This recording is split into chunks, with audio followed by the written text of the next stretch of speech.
Hello and welcome to the Taxcast from the Tax Justice Network. I'm Naomi Fowler. Coming up later. Each time someone waits for a bus 40 minutes, it's because of tax havens. Every time someone waits for an important surgery for months from an hospital, it's because of tax havens. Every time there are a lack of nurses or professors in hospitals or in schools, it's because of tax havens. We talked to Canadian philosopher, sociologist and author Alain Deneault about his fascinating new book, Legalising Theft, a short guide to tax havens. We ask, how can we change the words we use to reflect the realities? But first, here's a very quick roundup of some important tax justice news this month. Last month we talked about Pilatus Bank in Malta, the focus of Maltese hero and investigative journalist Daphne Caruana Galizia before she was murdered. It was finally the focus of a European Banking Authority investigation at the request of the EU Commission last month. The bank was actually suing Daphne over her allegations, a case it dropped after her death. Now the chair of the bank, an Iranian national, has been arrested on US charges. Those charges allege his involvement in a scheme to evade US sanctions and funnel over $115 million paid out as part of the Venezuelan construction contract through all sorts of shell companies in Switzerland, Turkey and the British Virgin Islands. Anti-corruption protesters in Malta have actually placed washing machines outside Pilatus Bank and the Malta Financial Services Authority to express their anger about how their country's been opened up for money laundering. The bank's chair, by the way, had bought himself a St Kitts and Nevis passport from British company Henley and Partners.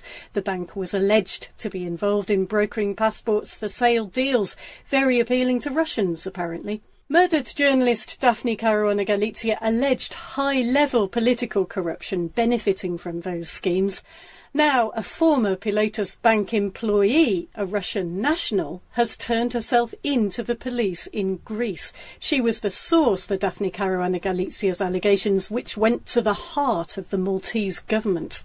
In what looks like part of a possible smear campaign against this whistleblower, Taxhavens Malta and Cyprus have now issued a European warrant for her arrest. The whistleblower says she fears for her life. No more time for more news, unfortunately. Now we're going to talk to John Christensen of the Tax Justice Network for his take on this month.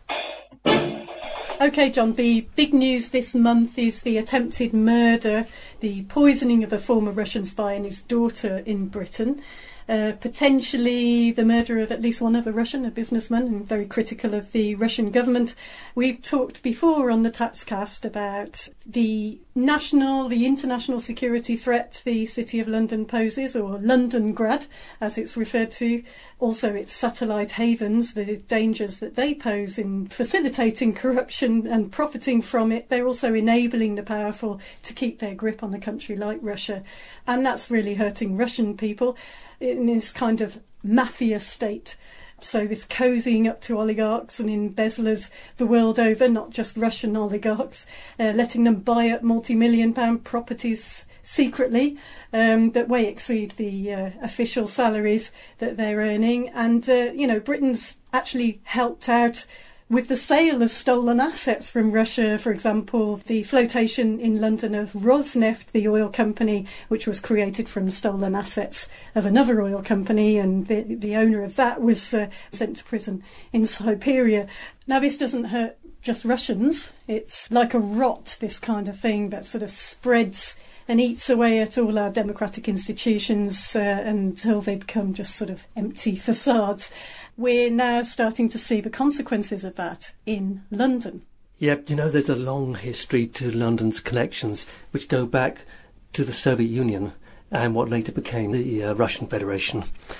As Britain's tax haven economy expanded in the 1970s and after that, senior Soviet officials got quite used to using Britain's tax haven economy to hide their personal wealth, very often laddering the wealth through Cyprus onto the British Virgin Islands or the Channel Islands in the direction of London. So Londongrad has history. Now, at the time when the Soviet Union collapsed, I was employed as economic advisor to the government of Jersey, which is a British tax haven. And I remember having lunch with the director of a Jersey-based trust company, and this must have been about 1990, 1991, and he told me, he was very excited, he just landed a Russian client whose personal wealth exceeded $100 million. I challenged him and said, how can anyone from the Soviet Union possibly have obtained such a huge sum legally? But he wasn't interested, my lunch partner wasn't interested, and I think by and large the whole British financial establishment was never going to ask any awkward questions about where did this money come from. So if you look at what happened in the years after the fall of the Soviet Union, something between 20 billion to 30 billion of stolen assets were transferred offshore annually. London was the destination of choice for dirty money. And that's why London earned this reputation in Russia of being Londongrad. By and large, Russian oligarchs have been allowed to come to London, take up residence without any awkward questions being asked about the origins of their wealth. On the contrary, they've been given preferential terms. For example, they can come into Britain on what's called Tier 1 visas. They've been granted non-domiciled tax status, which means that any income which they earn anywhere in the world doesn't get taxed in Britain, even if they're living here, as long as they don't remit that income into England itself. And needless to say, they hold it all offshore and don't remit the income. They've been wooed by the political parties who are chasing donations from them. We've witnessed political parties pulling all sorts of stunts to attract donations. And let's not pretend that these stunts, including the Foreign Secretary playing a game of tennis with a Russian person who paid 160 grand to do that, let's not pretend that comes without strings attached. There are strings attached to this. They bought massively into the London property market. They're served by this pliant and obsequious army of bankers and lawyers. So if you fast forward to Britain today, what we're seeing is the consequences of opening the doors to tens of thousands of Russian oligarchs.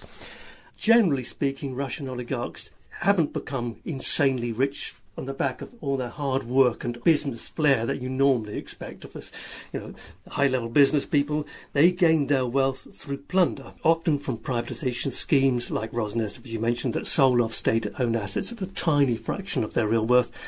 And their wealth, by and large, is invested in property or other rent-seeking investments. In other words, they don't invest in productive activity. This is made worse by the fact that they're given this non-dom tax status. Few of them pay any tax at all. So there's little evidence that they either boost foreign trade, boost employment, boost investment, or pay tax. And now we see a string of unexplained murders within the oligarch community. The problem now facing the British government is that having turned a blind eye to all those dirty flows over all these decades, any attempt to argue the moral high ground is simply going to be laughed at. Londongrad will not be taken seriously in Moscow because the London elites, including our leading politicians, have become too closely embedded with the oligarch community. Right, and these are really dangerous times, as we're seeing, and these are very powerful people. They're not messing around. And we should make the point that Londongrad is a state of mind more than a place, really, where we're seeing murder, lawlessness and oppression spreading. It's logical, really. This is how democracy dies. You're quite right. It is a state of mind, and unfortunately, culturally, there is this huge gap between these oligarchs, many of whom come with a set of social values that don't fit in at all with contemporary Britain, who by and large are completely separate from the rest of London. And when you look at the sort of oppression that's going on in places like Malta, which can show us the direction of travel, where anybody who dares to criticise and expose corruption, such as the investigative journalist Daphne Caruana Galizia that we talked about a lot on the Taxcast, is murdered. And we've had another murder recently with the investigative journalist who looked a lot into tax evasion in Slovakia, Jan Kuciak. And these are kind of mafia-style executions that are taking place here in the heart of the European Union. There's a lot of court cases, and often Britain is used as a useful jurisdiction for court cases to shut down media exposés on what's actually going on in terms of corruption.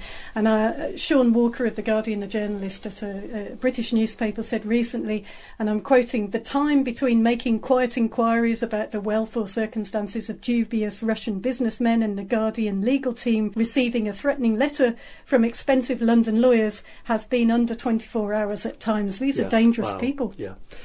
And these are very dangerous times because, unfortunately, we now find ourselves in a situation where anyone who challenges Britain's position on this, by which I mean the way in which we've been very accommodating to some pretty nasty gangster types, dangerous thugs in many cases, is regarded as a traitor.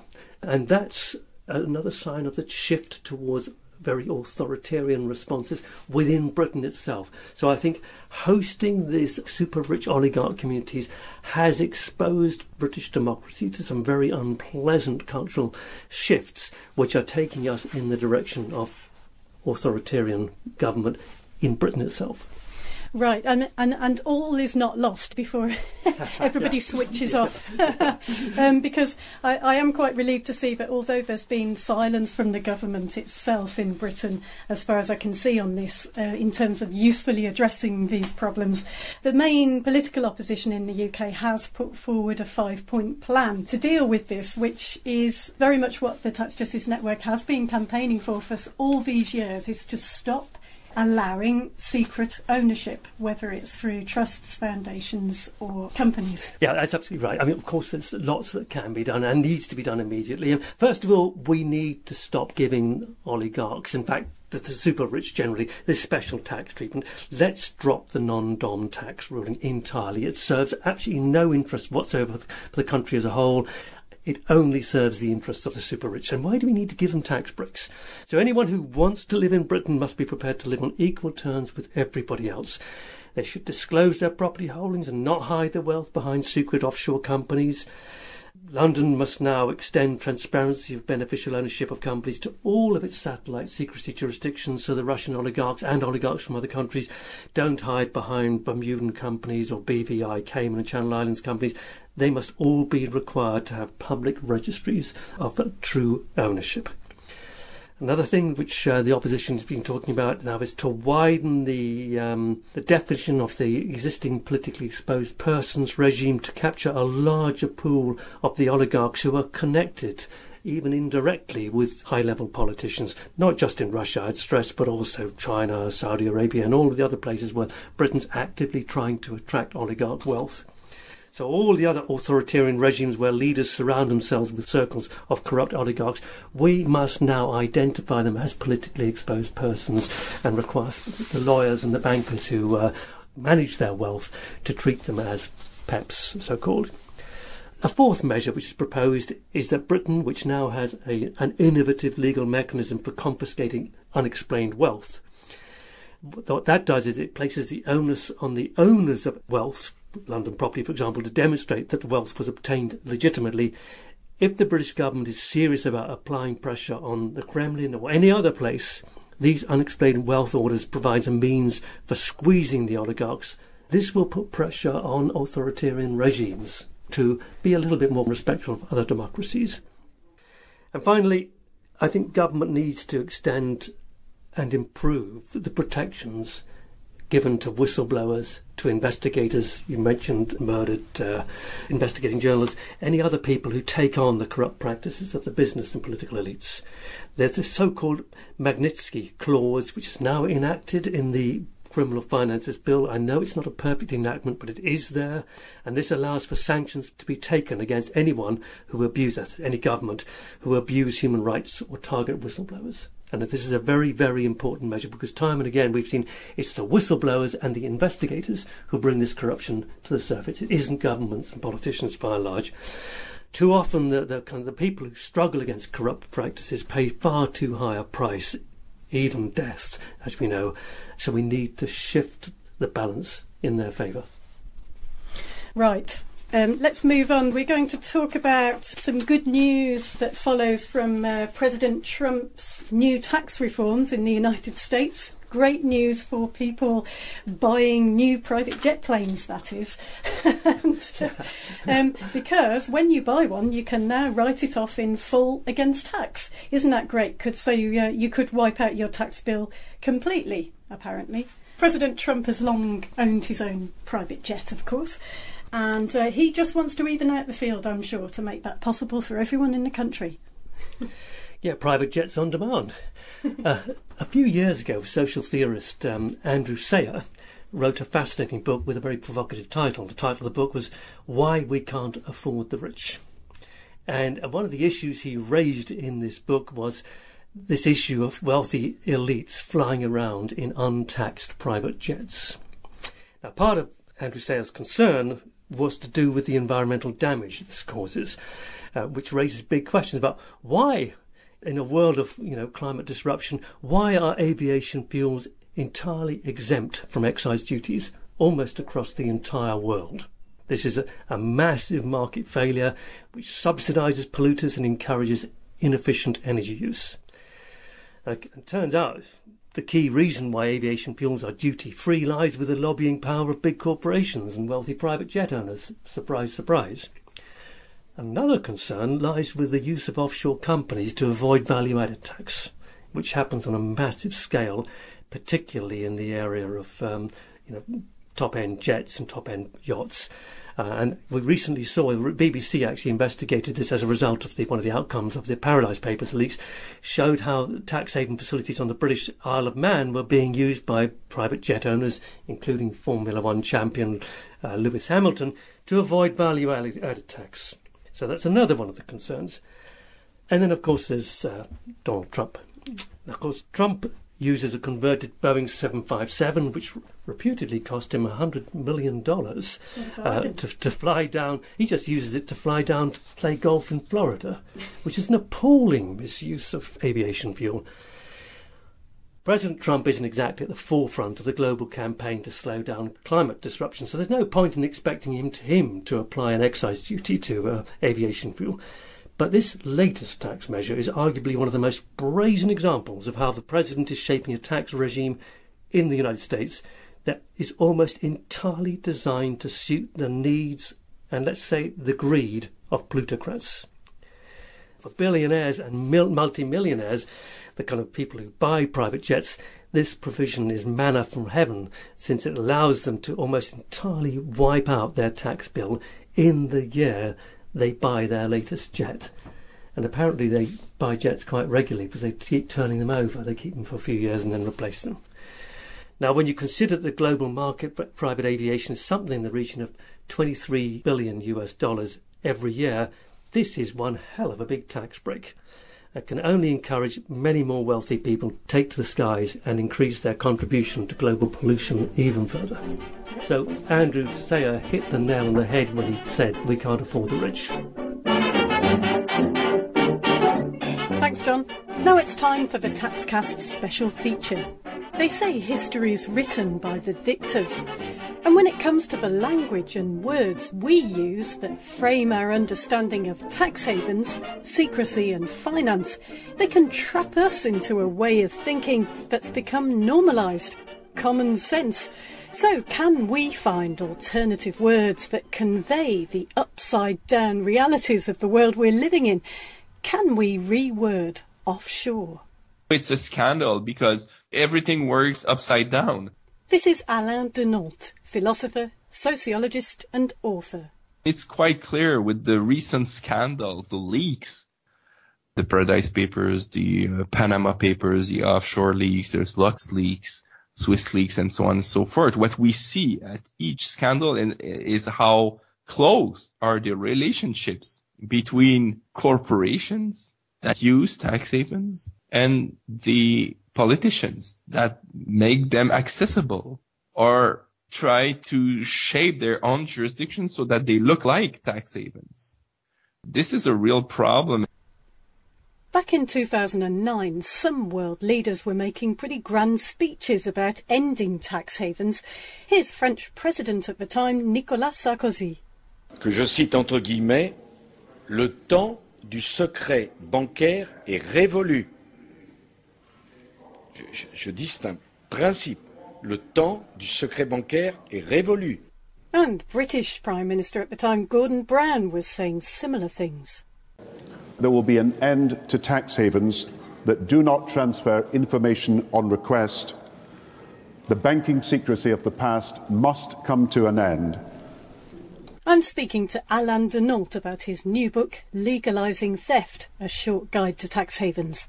Alain, in your book you identify a really important moment when then President Sarkozy of France told a G8 summit it was all over for tax havens and banking secrecy. A lot of people really laughed at that because they thought it was a naive thing to say. But you actually think it was significant for a completely different reason. Sarkozy was actually saying that they were going to get rid of them, but by copying that model and kind of making them irrelevant. Yes, no Western country nowadays really tries to tackle tax havens. They tend to imitate them instead of working against them. If there was any kind of willingness to tackle them, since a long time, these presidents or premiers would have fought tax haven on a diplomatic level and not on a technical level as it is the case today. If they were serious that tax havens have to be fought against, they would put them under pressure on a diplomatic level, exactly what the US did against Cuba for whole other reasons for years. Instead, they imitate tax havens. They reduce tax income rates on corporations' assets and so on and so forth. And when they say tax havens are over, often they show that their involvement in tax competitiveness in the world is so strong that they wish to see tax havens useless in the forthcoming time. Right, and useless because they're going to do it better. The Canadian example's really interesting, actually, because it's kind of framed its whole economy around the offshore model in a way that just seems absolutely crazy. Yeah, Canada did two things quite amazing to create loopholes so that the financial establishment could legally bypass the fiscal and legal system. In 1980, Canada signed a treaty with Barbados against double taxation. But when Canadian government decided to sign such an agreement with Barbados in 1980, they knew perfectly that the income tax rate for these corporations that have no local activities in Barbados as such only paid between 1% and 2.5% of tax. So it was a way to legally allow Canadian corporations to transfer assets there and bring them back in Canada without paying tax. So the result is that nowadays, each year, Barbados is either second or the third country where Canadian corporations in the world invest the most after the US and the UK. Right, and you point out as well that Canada's also home to 75% of the world's mining companies. So that's interesting. And Canada also then signed a load of bilateral information sharing agreements with various countries around the world, which would seem like a good idea, but they then legislated in Canada to make those agreements pretty much meaningless. Yes, and this is sort of a model wanted by the OECD. Saying that countries should sign those treaties, bilateral treaties, and it's the idea that you have access to information. It doesn't work well. It's not that efficient at all. But Canada signed those agreements and claimed to fight against secrecy. But the government changed the law so that when they sign such agreement, automatically a Canadian corporation may send in that jurisdiction in a subsidiary that it would create their assets and bring them back in Canada without paying tax. So they sign actually all these agreements to have access to information, but at the same time, they make sure that the information is useless for the tax agency because it's legal to send money there and bring it back to Canada. because the law changed in Canada. So it's all ways that show that Canada is helping wealthy corporations to circumvent the tax system instead of enforcing it. And it makes you wonder, what then do the words law and agreements and information sharing really mean? What do politicians really mean when they say they're going to tackle tax havens? I mean, the situation we have now is the supposedly non-tax haven nations sort of taking the clothes of the tax havens and wearing them. We've got a really accelerated race to the bottom between countries, between different locations on tax, on legislation. And going back to French President Sarkozy, he said, I don't want to make Monaco rich. I want the wealthy to come to France to spend their money. So I'm not going to be increasing taxes. And here we are now with this crazy race. There have been estimates recently from Eurodad that the average global corporate tax rate will be 0% by 2052. The Tax Justice Network actually thinks it'll be much sooner than that. We think that's quite optimistic. So I guess that brings me to ask you, how did we get into this situation? How did the incorporation of these kind of economic models into an onshore system from offshore become a kind of normalised fact of life that's barely questioned? When I started to work on the topic in 1999, I was shocked by the importance of the matter. And I thought that stats, datas weren't enough to talk about the issue, even though we needed them. But the whole political culture is changing because of that problem. And I think that the words we're using to describe our political world, the words such as border, law, crime, state, sovereignty, politics, economy, these words, the meaning of these words are changing because of the impact tax havens have on the geopolitic. And that's why I was interested in semantic. Words don't mean anything anymore if a trust may have as a settler, a trustee, and a beneficiary the same person.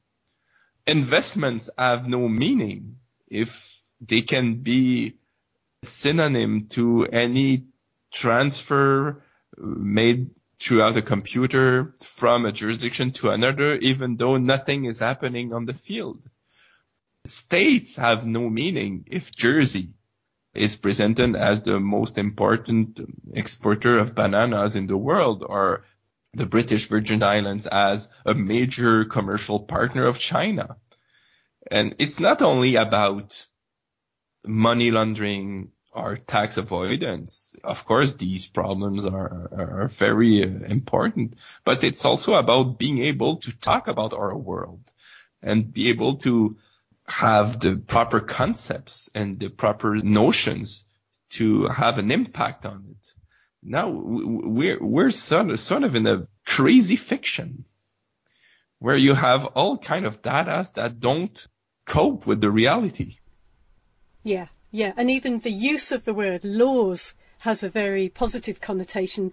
And even that means nothing, you're pointing out in your book, because, you give the example of laws in Malta, for example, around shipping, laws in Hong Kong around trusts. And those are laws, but they're designed to stop other laws in other places. And it does all become a nonsense. Yeah, absolutely. There are two ways to describe tax havens. They have a technical role and also a political role. Their technical role is quite known today, is that they allow phony transfer of assets so that these assets aren't taxed and aren't supervised by any serious jurisdiction. And on the other hand, they play a political role because they allow all kind of controversial activities to be described in the words, in the vocabulary of ordinary practices. So we have charitable foundations that do nothing related to charity. but they will remain charitable foundations. The rent to an airplane company like Air France planes, and they are called charitable foundations. You'll talk about investments that have nothing to do with economy. You'll have also states as such that aren't states because they don't rule on what is happening on their territory. They rule on what is happening everywhere in the world except in their own land. And why these states aren't states, why these structures aren't structures, why these laws aren't law, is that because they don't rule on life in society, they disrule on life in society. They all of a sudden allow things to happen that any law shouldn't tolerate. You have states that attract $21 trillion at least, if we follow the analysis James Henry did for Tax Justice Network. They attract trillions and trillions of dollars in a sphere where no law applies under the law, where you have states that claim that there are no states anymore, or that states don't play any role anymore in anything, with silly laws and silly description of things. It's a dramatic situation. Yes, and you make the point in your book, and I'm sure this is true for many other countries, that if Canada had never made any laws relating to Canadian companies in offshore jurisdictions in the past few decades, Canada would have been better off. You talk about laundering with language in your book, and so if we're unwittingly part of a laundering operation that you talk about with banking secrecy and semantic secrecy, how do we start to change our use of language to help us think and portray what's happening differently? I mean, how do we get out of it? It's like a trap.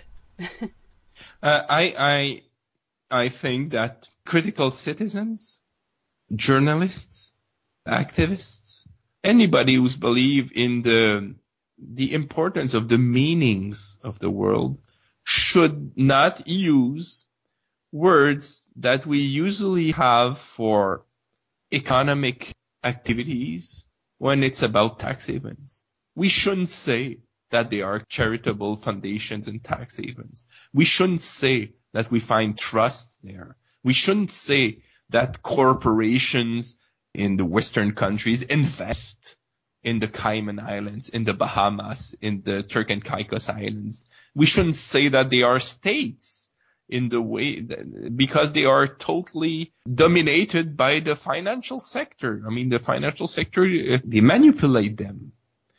And their laws are not law meant to govern their population. They are laws meant to allow big corporations and wealthy individuals to bypass their own legal system. So we should be able to find words to describe in a critical manner and just to name in a critical manner, descriptive manner, what these countries and these actors and these activities are, instead of laundering ourselves, these operations, while giving them names that aren't appropriate at all. I started my book saying that I'm in Canada, so each time someone waits for a bus 40 minutes at minus 15 or 20, it's because of tax havens. Every time someone waits for an important surgery for months from an hospital, it's because of tax havens. Every time there are a lack of nurses or professors in hospitals or in schools, it's because of tax havens. Because I wanted a relationship to be made between what's happening in our world and the offshore phenomenon. I believe in the relevancy of a dictionary to translate all these words in proper words, because we're full of euphemism. when we talk about tax havens. So a dictionary would be interesting. Indeed it would, and in fact you can watch this space because we hope to work with Alain Deneault on a project like that with the working title of Rewording Offshore, where we'll call on poets, artists, campaigners, philosophers, journalists, citizens everywhere to see what we can come up with together, how we can redefine what's actually happening to our world. A new glossary of our words, not their words. Alain Denault's new book, Legalising Theft, A Short Guide to Tax Havens, is out in April 2018, published by Fernwood Publishing. It's a fascinating read. That's it for now. Thanks for listening. We'll be back next month.